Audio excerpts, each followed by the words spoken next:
React.js এর সিরিজের আরো একটা ভিডিওতে সকলকে স্বাগত জানাচ্ছি। গত ভিডিও পর্যন্ত আমরা স্ক্রিনে যতটুকু দেখতে পাচ্ছেন ততটুকু কাজই করেছিলাম।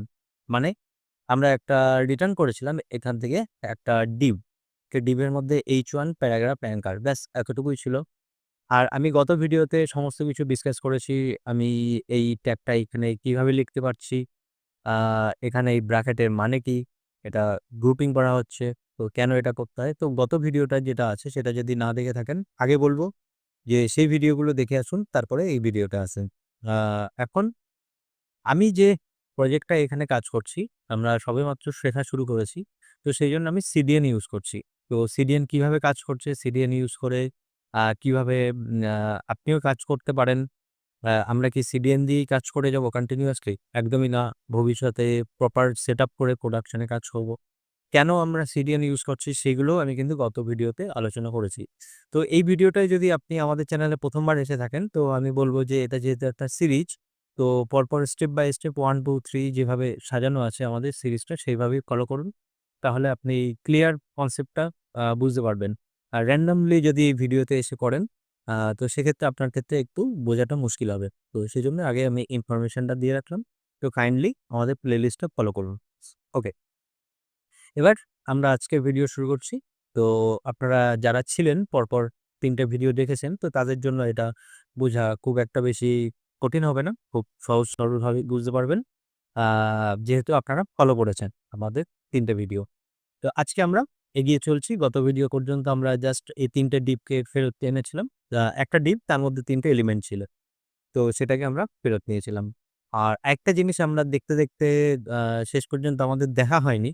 কারণ সময়ের একটু অসুবিধা ছিল। সেই জিনিসটা হলো আমরা একটা কিছু অনসলভ করার চেষ্টা করেছিলাম। কিন্তু আমরা সেটাকে খুঁজে পাইনি যে অ্যাকচুয়ালি যেটা জানতে চাইছিলাম। যে এই রুটের মধ্যে রেন্ডার বলে একটা কিছু মেথড আছে সেটা আমরা খোঁজার চেষ্টা করেছিলাম। তো সেটাকে আমরা যদি কনসোলে যাই, আপনারা যদি ট্রাই করে থাকেন তাহলে তো খুবই ভালো। তো আমি দেখিয়ে দিচ্ছি যে কোন বিষয়টার কথা বলছি। এখানে এসে দেখুন, আ অনেক বেশি কনসোল লগের মধ্যে আ মেসেজ চলে এলে একটু ডিফিকাল্ট হয় পড়াটা। এখানে দেখুন প্রোটোটাইপ বলে কিছু একটা আছে। ডানদিকে অবজেক্ট। এখানে দেখুন রেন্ডার নামে একটা কিছু আছে, একটা ফাংশন। আর এর মধ্যে আ চিলড্রেন রয়েছে একটা। তো এখানে হয়তো আমি যখন মাউস নিয়েছি দেখতেই পাচ্ছেন এর ভিতরে কোডটাকে কিভাবে ওরা সাজিয়ে রেখেছে রেন্ডারটা। সেখানে কোডটা আপনি দেখতে পাচ্ছেন। এখানে ব্যাস আমি এটা কালকে খোঁজার চেষ্টা করেছিলাম গত ভিডিওতে, কিন্তু আমি তাড়াহুড়োর জন্য সেটাকে আমি খুঁজে পাইনি। আর সেইজন্য আমি পরে দেখে নিয়েছি। তো এটাকে দেখিয়ে দিলাম। আচ্ছা, এবার আমাদের মেইন ফোকাস হলো আ এটা তো লিখেছি সব ঠিক আছে। আজকে আমরা দেখব যে ভ্যারিয়েবল আমরা এখানে কিভাবে ইউজ করতে পারি। তো ভ্যারিয়েবল ইউজ করার জন্য আমাকে ডেফিনিটলি ভ্যারিয়েবল তো বানাতে হবে। তো আমরা ফাংশনের মধ্যে ভ্যারিয়েবল বানাতে পারি। এটা তো খুব সহজ বিষয়। আর এটা রেন্ডারের জন্য হচ্ছে এটা আমাদের সামনে না থাকলেও হবে। আমি কিন্তু এই ফাংশনের ভিতরে আছি। ঠিক আছে? এটা খেয়াল রাখবেন। আমি ফাংশনের বাইরে যাচ্ছি না। আমি কিন্তু ফাংশনের ভিতরে আছি। তো এই ফাংশনের ভিতরে এসে আমরা const লিখে আ একটা ভেরিয়েবল বানাচ্ছি। আমরা যে সাবজেক্টটা শিখছি। তো আমি লিখতে পারি যে সাবজেক্ট ইকুয়ালস টু আমরা রিঅ্যাক্ট শিখছি। তো এটাকে কোটেশনের মধ্যে আমি রিঅ্যাক্ট দিয়ে দেই। ঠিক আছে? এখন এই রিঅ্যাক্টটাকে আমাদের এখানে প্রিন্ট করতে হবে। তো আমি এখানে হার্ড কোড করে রেখেছি যে হ্যালো রিঅ্যাক্ট। তো তার বদলে আমি এখানে এই সাবজেক্টটাকে পাস করি। তো সেটা আমি কিভাবে লিখব? আমি এখানে যদি সাবজেক্টটাকে লিখে দিই তাহলে দেখবেন যে হ্যালো সাবজেক্ট এখানে প্রিন্ট হয়েছে। তো জেনারেলি কি করে React এর যে এই যে ফাংশনটা রয়েছে না যেটা রিটার্ন হচ্ছে এগুলো সমস্ত কিন্তু স্ট্রিং হিসাবেই এখান থেকে পাস হয়। সমস্ত কিছু স্ট্রিং হিসাবেই এটাকে দেখে। তো আমাকে যদি কোনো এরকম স্ট্রিং এর মধ্যে কোনো জাভাস্ক্রিপ্ট এর জিনিস, এই যে ভ্যারিয়েবলটা, এই ভ্যারিয়েবলটা তো ডেফিনিটলি জাভাস্ক্রিপ্ট এর জিনিস।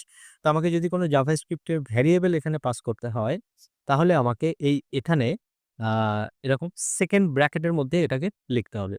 আমি যদি এরকম সেকেন্ড বা কার্লি ব্র্যাকেটের মধ্যে লিখি, তো সেটাকে জাভাস্ক্রিপ্ট একটা ভ্যারিয়েবল হিসাবে ওখানে গণ্য করবে। এখন বিষয় হলো এখানে চেঞ্জ করলে কি এই ভ্যারিয়েবলটার যে ভ্যালুটা সেটা কি চেঞ্জ হবে? obviously ভ্যারিয়েবল যেভাবে কাজ করে নরমাল ভ্যারিয়েবল সেরকম। হয়তো এটা দেখে আপনার একটু চেনা, চেনা মনে হচ্ছে যে আমরা তো আ সেরকম যেমন ইন্টারপোলেশন করতাম না? টেমপ্লেট লিটারাল ব্যাকটিক এর মতো। অনেকটা ওরকম।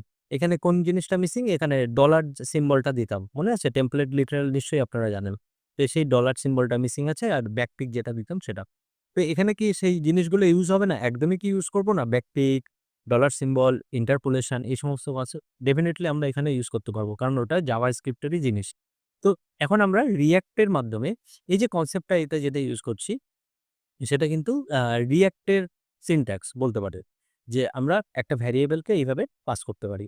এখন এরকম শুধু নরমাল ভ্যারিয়েবল পাস করতে পারি এমন নয়।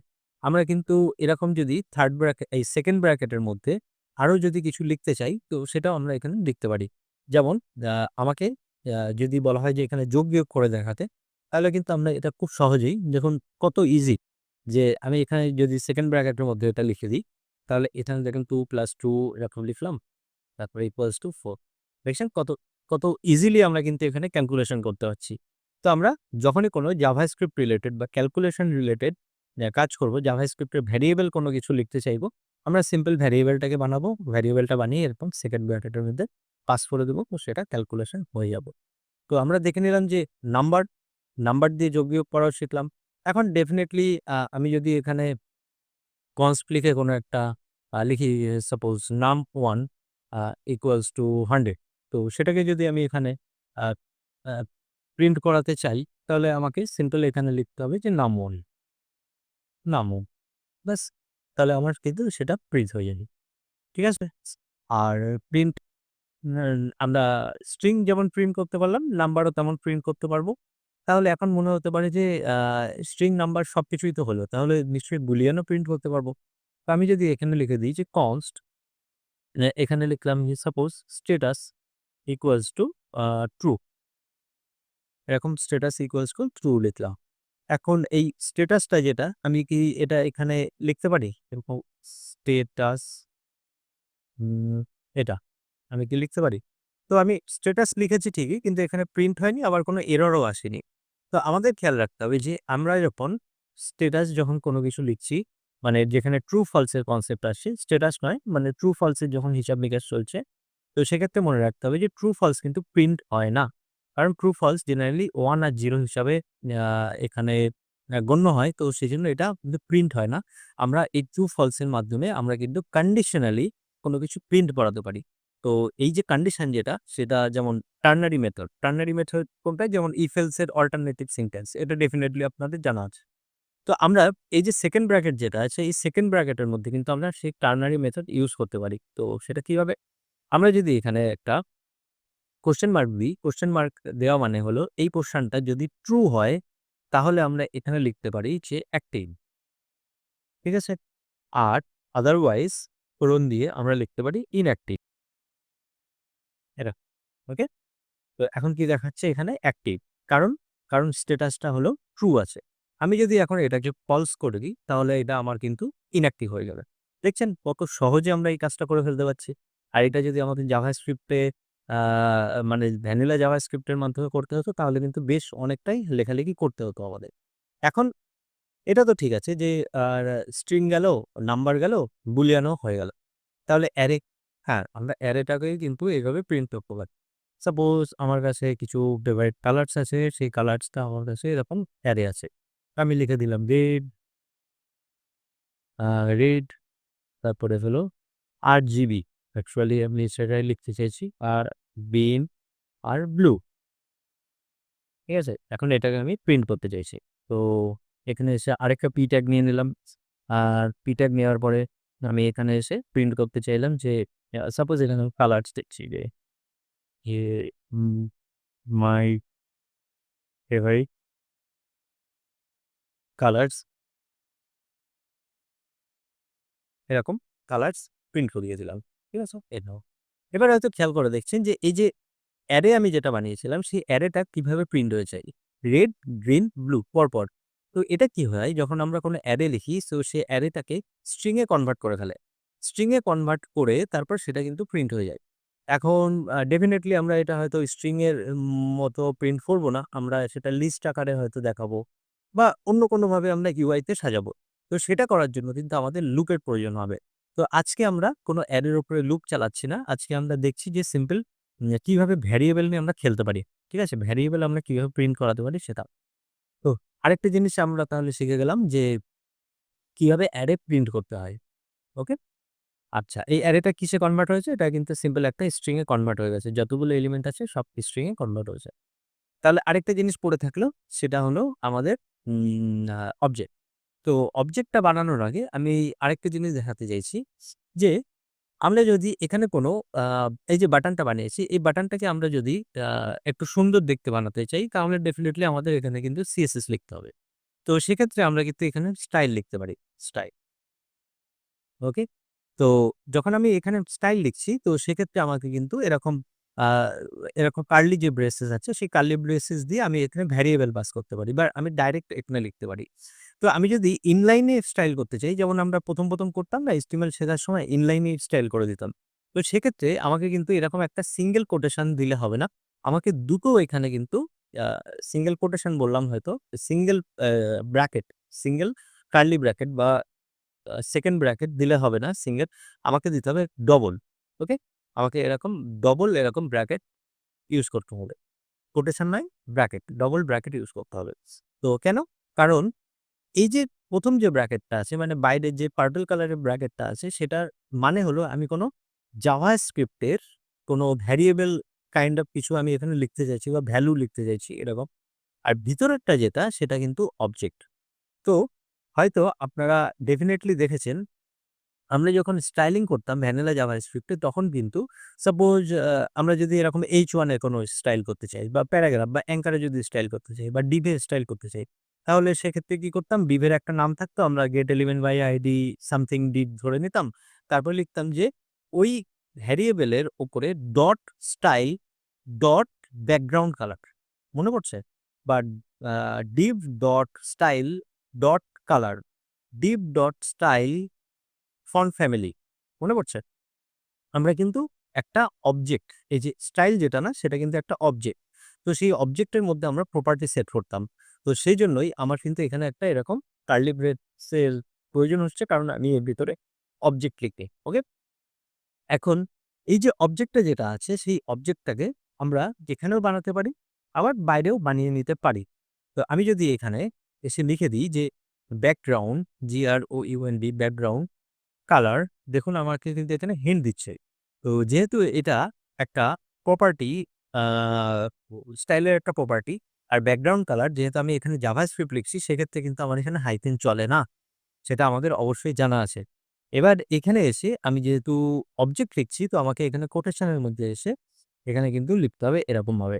ধরুন আমি এখানে লিখছি যে লাইম গ্রিন, এরকম কিছু একটা কালার দিলাম। আচ্ছা, এরপরে কি? কমা দিয়ে আরেকটা লিখতে পারি। আমরা অবজেক্ট বানাচ্ছি, তো এটা কি? এটা হলো প্রপার্টি, এটা হলো সেই ভ্যালু অবজেক্টের। তো এটা তো অবজেক্টের সিম্বল, তাই না? এটা তো একটা অবজেক্টের সিম্বল। আর এখানে দেখুন এই যে লাইনটা রয়েছে না? তো সেটাকে তাড়ানোর জন্য টেক্সট, ডেকোরেশন, ডেকোরেশন, নান। ঠিক আছে? তারপরে কমা দিই, কালার, আবার একই রকমভাবে এফএফএল। তো এভাবে আমরা কন্টিনিউয়াসলি লিখতে পারি। এরপরে প্যাডিং, মার্জিন সমস্ত কিছু দিতে পারি। তো আমি চাইছি যে এই জিনিসটাকে এইভাবে না করে আমি এখানে একটা ভ্যারিয়েবল বানিয়ে নিই। তাহলে সেটা আমার দেখতে সুবিধা হবে। তো আমি এখানে লিখে দিলাম যে BTN, মানে হলো বাটন। আর এখানে একটা আমি অবজেক্ট বানাচ্ছি। ঠিক আছে? এখন এই অবজেক্টটা কোনটা? এই সেই অবজেক্ট।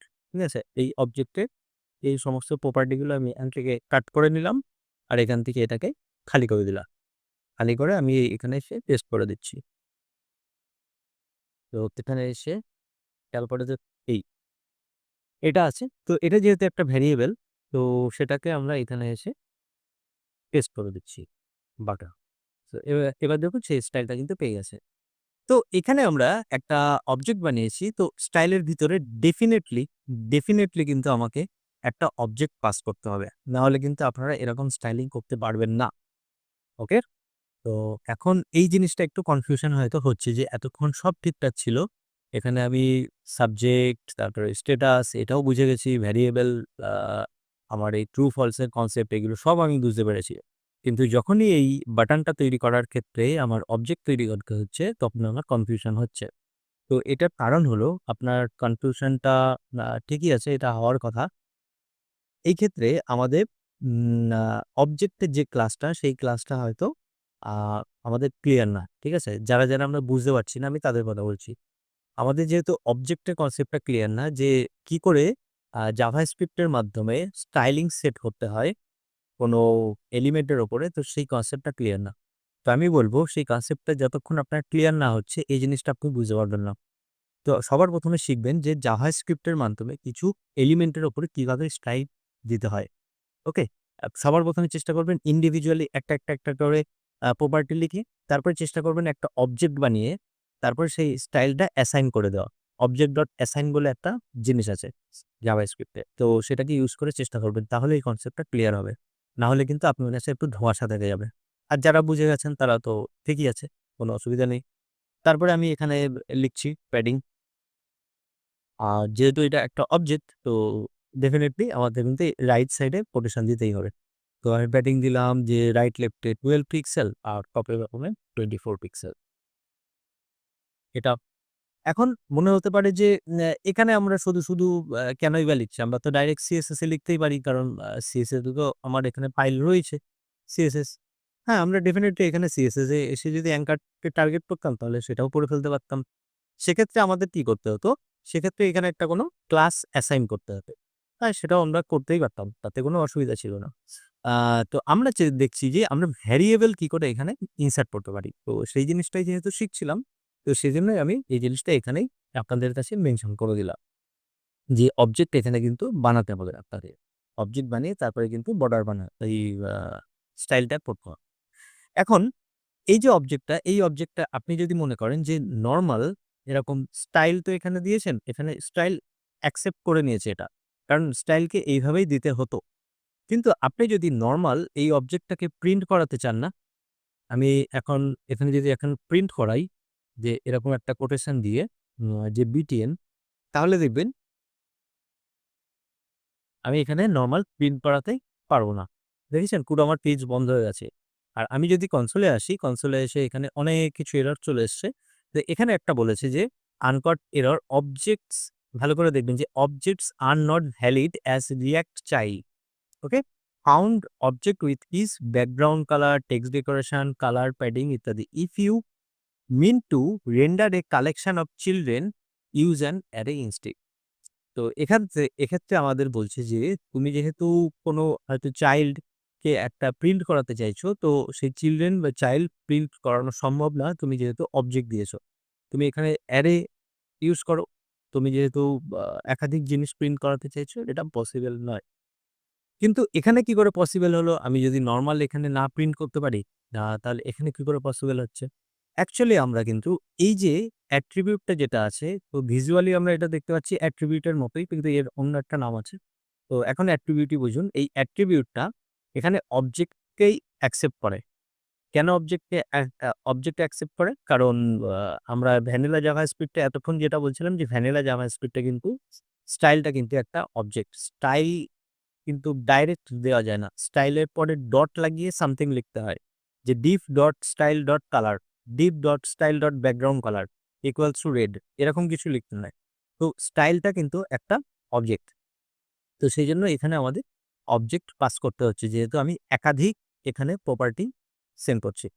এখন আ তাহলে মনে হতে পারে যে আমার যদি সত্যিই একটা এখানে অবজেক্ট থাকে, এরকম পারসন নামে, তো এখানে অবজেক্ট আছে নেম, জন, এজ আ 20 তাহলে আমি এটা তো এখন প্রিন্ট করাতে চাই। আমি কি এটা প্রিন্ট করাতে পারব না? তাহলে ভেবে দেখুন তো এটা কিভাবে সম্ভব হবে প্রিন্ট করানো? কিভাবে আমরা প্রিন্ট করাতে পারি? গেস করুন। তো অবজেক্ট তো ডাইরেক্ট এখানে প্রিন্ট হচ্ছে না। সেটা তো দেখেই নিলাম। কিন্তু আমরা অবজেক্টের ভিতরে যে প্রপার্টি সেটা তো প্রিন্ট করতেই পারি। Person dot name, person dot age আমরা এইভাবে কিন্তু প্রিন্ট করাতে পারি। তো অবজেক্ট যদি সত্যিই অবজেক্ট লিখতে হয় তো অবজেক্ট ডাইরেক্ট থোড়ি না প্রিন্ট হবে ব্রাউজারে। অবজেক্টের প্রপার্টি গুলো প্রিন্ট হবে। তো আমরা সেইজন্য এক করে এইভাবে প্রিন্ট করাতে পারি। তো এখন বাটনের ক্ষেত্রেও কিন্তু আমরা এইভাবে প্রিন্ট করাতে পারি। ঠিক আছে? ডাইরেক্ট বাটনটাকে আমরা প্রিন্ট করাতে পারি না। কারণ ওটা একটা অবজেক্ট। আমরা কিন্তু বাটন ডট যদি আমি এভাবে লিখি কালার, তাহলে দেখুন বাটন ডট কালার, কালারে কি ছিল? ট্রিপল এর তো সেটা প্রিন্ট হয়েছে। বাটন ডট প্যাডিং এরকম যদি লিখি তাহলে আমাদের এটা প্রিন্ট হচ্ছে এইভাবে। তো এখন আ আমাদের দেখতে হবে যে কখন অবজেক্ট প্রিন্ট করতে হয়। কখন অবজেক্ট বানাতে হয়, কখন অ্যারে প্রিন্ট করে কি করে অ্যাকচুয়ালি। তো সেটা আমাদেরকে কিন্তু বুঝতে হবে আমাদের কাজের অবস্থা অনুযায়ী, সিচুয়েশন অনুযায়ী। আমি এখানে জাস্ট একটা জেনারিক ওয়েতে আমি একটা এক্সাম্পল দিচ্ছি যে অ্যাকচুয়ালি কিভাবে আ ভ্যারিয়েবল নিয়ে কাজ করতে হয়। আমরা এখনো তেমন কিছু বানাইনি। আমরা শুধু বেসিক কিছু যেমন জাভাস্ক্রিপ্ট শেখার সময় শুরু করেছিলাম না? যে কিছু ভ্যারিয়েবল বানানো শেখা, কি করে ভ্যারিয়েবল বানায়, কি করে ভ্যারিয়েবল প্রিন্ট করে। তো সেই বিষয়গুলো শিখছি তার। তো কিভাবে শিখছি মানে জানা তো আছে, আমরা রিঅ্যাক্টের পদ্ধতিতে শেখার চেষ্টা করছি। তো আজকের ভিডিও আমি এতটুকুই রাখছি। অলরেডি আমাদের প্রায় ২০ মিনিট হয়ে গেছে। আ তো পরবর্তী ভিডিওতে আমরা আবার এই জিনিসটাকে এগিয়ে নিয়ে যাবো। আ আর এই জিনিসটাকে প্র্যাকটিস করবে। এই যে আজকের যে বিষয়টা, এই জিনিসটা আপনাদের যদি কনসেপ্টটা ক্লিয়ার না হয়, তো পরের ভিডিওগুলো যেগুলো আসবে, সেগুলো কিন্তু আপনাদের বুঝতে অসুবিধা হবে। তো ডেফিনিটলি একটু নিজেরা প্র্যাকটিস করে নেবেন। আর প্রিন্ট করে দেখবেন এরকম সেকেন্ড ব্র্যাকেটের মধ্যে আর কিভাবে প্রিন্ট করা যেতে পারে। আ মানে কি বিষয় প্রিন্ট করা যেতে পারে। তো সেই জিনিসগুলো নিজেরা একটু ট্রাই করে দেখবেন। আজকের ভিডিও এতটুকু রাখছি। আমাদের পরবর্তী ভিডিওতে আবার দেখা। ধন্যবাদ।